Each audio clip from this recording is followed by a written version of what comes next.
दोला सेन जी please, आप बंगला में बोलेंगी please please speak. No nothing is good, please आप you speak. Thank you, Deputy Chairman, sir, for giving me chance to speak on this subject. And thanks to my party, All India Trinamool Congress, and our respected leader, Honorable Mamata Banerjee, for giving me opportunity to speak. I will try to deliver my speech in Bangla, our beloved mother language. খুবই দুর্ভাগ্যের বিষয় sir যে বিরোধীরা দাবি করা সত্ত্বেও সংসদে special session না হলেও শেষ পর্যন্ত 3 মাস পরে সংসদের অধিবেশনে যে এই বিষয়ে 2-3 দিন ধরে আলোচনা হচ্ছে, সেখানে প্রধানমন্ত্রী, স্বরাষ্ট্রমন্ত্রী তো বটেই, এমনকি প্রতিরক্ষা মন্ত্রীর কথাতেও এতজন নিরীহ নাগরিকের, মানুষের, দেশবাসীর মৃত্যুতে কোনো দুঃখ প্রকাশ শোনা গেল না। এনাদের কোনো খারাপ লাগা নেই। It's not only that they are not feeling guilty, they are not even sorry. So unfortunate, sir. মানবিকতাহীন, মনুষ্যত্বহীন এই শাসক দল বিজেপি। লজ্জা লজ্জা। সদনে দাঁড়িয়ে বিদেশ মন্ত্রীও অসত্য বলছেন স্যার, অসত্য অসত্য অসত্য অসত্য। So sad sir. কি দুঃখজনক যে যখন পহেলগাঁও যুদ্ধ অপারেশন সব প্রশ্নে আমাদের বিরোধীদের স্ট্যান্ডই ছিল ইউনিয়ন গভর্নমেন্টকে সাপোর্ট করার, তখন অকারণ বিরোধীদেরকে দায়ী করে খুব ছোট নিম্ন স্তরের রাজনীতি করলেন সম্মানীয় প্রধানমন্ত্রী। একবারও বললেন না ইন্টেলিজেন্স ফেলিওরের কথা বা হোম মিনিস্ট্রি কোনো বিন্দু মাত্র দোষ আছে, দায় আছে, দায়িত্ব আছে, যার জন্য পহেলগাঁওতে এতজন নিরীহ নাগরিক, পরবর্তীতে পুঞ্চ রাজৌরি, জম্মুতে আরো কতজন নিরীহ সাধারণ মানুষ, কত সেনা জওয়ান, আর্মি অফিসার, পাইলট সহ আর্মির পদাধিকারীরা প্রাণ গেছে, তাই তারা দুঃখিত না, কোনো দুঃখ প্রকাশ নেই এনাদের।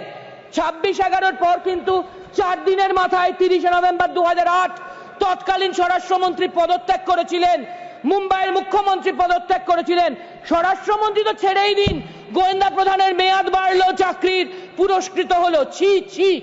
স্বরাষ্ট্রমন্ত্রী আবার পহেলগাঁওয়ের ঘটনার ঠিক আগে 3 দিন ছিলেন জম্মু কাশ্মীরে, কিসব যেন ঘোষণাও করেছিলেন। কিন্তু কি আশ্চর্য, এত বড় ব্যর্থতার পরেও এত অ্যারোগেন্স, অহংকার, ঘামন্ড, স্যার, জাস্ট আনঅ্যাকসেপ্টেবল, কন্ডেমেবল, ভাবা যায় না।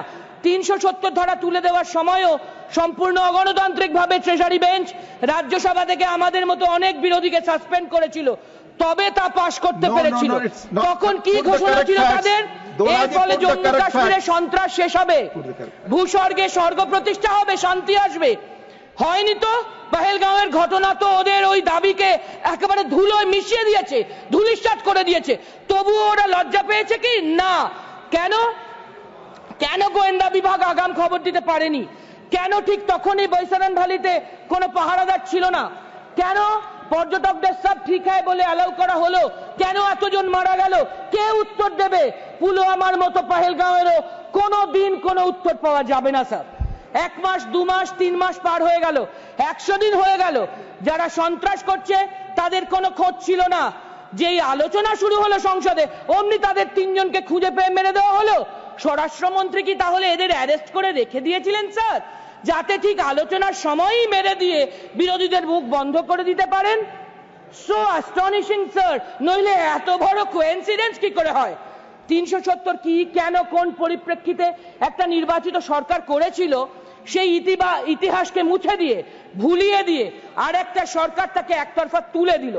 কাশ্মীরিয়াত, কাশ্মীরের অধিবাসীদের যে নিজস্বতা, তাকে বারবার আঘাত করেও কি এই সরকার আরো বেশি করে সন্ত্রাসবাদের জন্ম দেওয়ার পরিস্থিতি তৈরি করছে না? লেবার স্ট্যান্ডিং কমিটি থেকে জম্মু কাশ্মীর গিয়ে শ্রীনগর, ডাল লেক, পহেলগাঁও, সোনমার্গ, গুলমার্গ, জম্মু সব জায়গায় একটা কথাই বলতে শুনেছি ওখানকার সাধারণ মানুষকে, স্বাধীনতার পর থেকে আমাদের এই স্টেটহুড তাকে ডিমোশন করে ইউনিয়ন টেরিটরি করে দেওয়া হলো, এটা মানতে পারছি না। ঠিকই তো, এত বড় একটা সিদ্ধান্তের সময় জম্মু কাশ্মীরের সাধারণ মানুষের মত নিতে একটা গণভোট নেওয়া উচিত ছিল নাকি? আমরা কৃতজ্ঞ কাশ্মীরের সাধারণ মানুষের কাছে। ধর্ম জেনে বেছে বেছে আত্মতায়ীরা হত্যা করেছে, এটা জানার পরেও এই সন্ত্রাসবাদ রোখার জন্য তারা মুখ খুলেছেন, এক হয়েছেন, মিছিল করেছেন, প্রতিবাদ করেছেন, ভূমিকা নিয়েছেন। We salute them. কাশ্মীরকে বড় ব্যবসায়ীদের হাতে, কর্পোরেটদের হাতে তুলে দিলেই তো শুধু হবে না, ওখানকার দিন আনি দিন খাই গরিব মানুষগুলি যাবেন কোথায়, খাবেন কি? পর্যটনই সেখানে বাঁচার খুব গুরুত্বপূর্ণ রাস্তা। আর তা তো একেবারে মুখ থুবড়ে পড়েছে, তখন বাঁচার উপায় কি?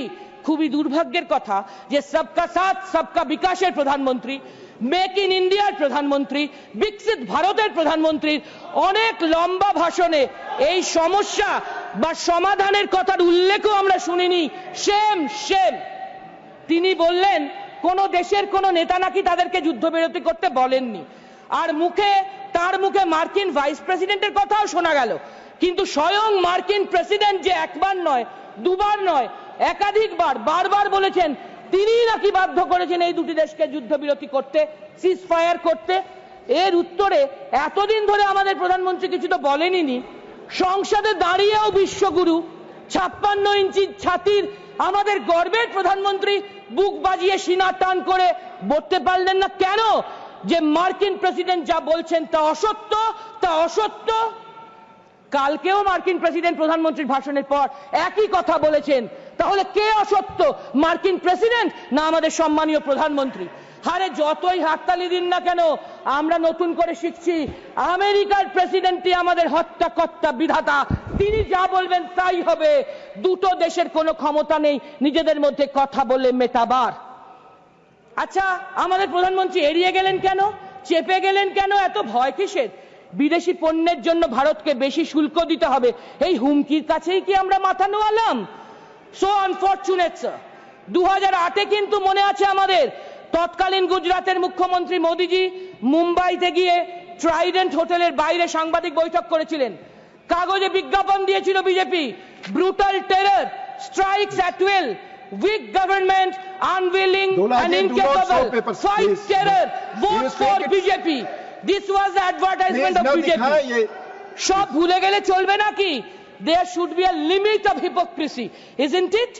আমরা তাই স্পষ্ট করে বলছি, এই সরকারের হাতে কিন্তু রক্ত লেগে আছে। তাই দেশ ও দেশের মানুষ তার জবাব চায়, স্পষ্ট জবাব। এই অহংকার, অ্যারোগ্যান্স শেষ কথা বলবে না।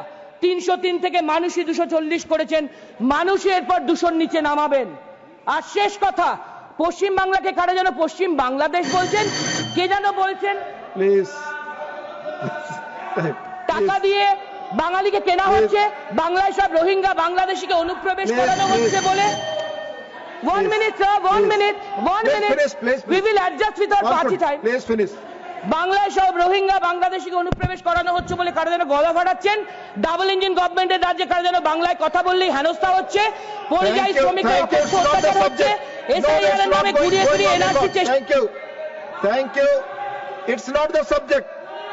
NR Ilango, please. No, I'm calling Mr. NR Ilango. Please. No, it's please. Honorable Deputy Chairman, thank you for your... Please.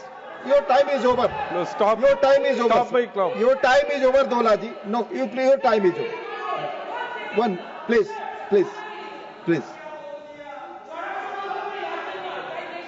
Dolaji, please. Conclude. Dolaji, please conclude. Dola Senji, Mike, sir, Mike. There, please conclude. তাই দেশের মানুষের 350 কোটি টাকা খরচ করে 33টে দেশে বিশ্বগুরু ঘুরে বেরিয়েছেন, তারা একজনও ভারতকে সাপোর্ট করেনি। পৃথিবীর ইতিহাস বারবার প্রমাণ করেছে উৎসাহ, অপপ্রচার, ষড়যন্ত্র, মিথ্যা, অন্যায় কোনোদিন শেষ কথা বলে না। শেষ কথা বলে Mr. NR Ilango, you speak now.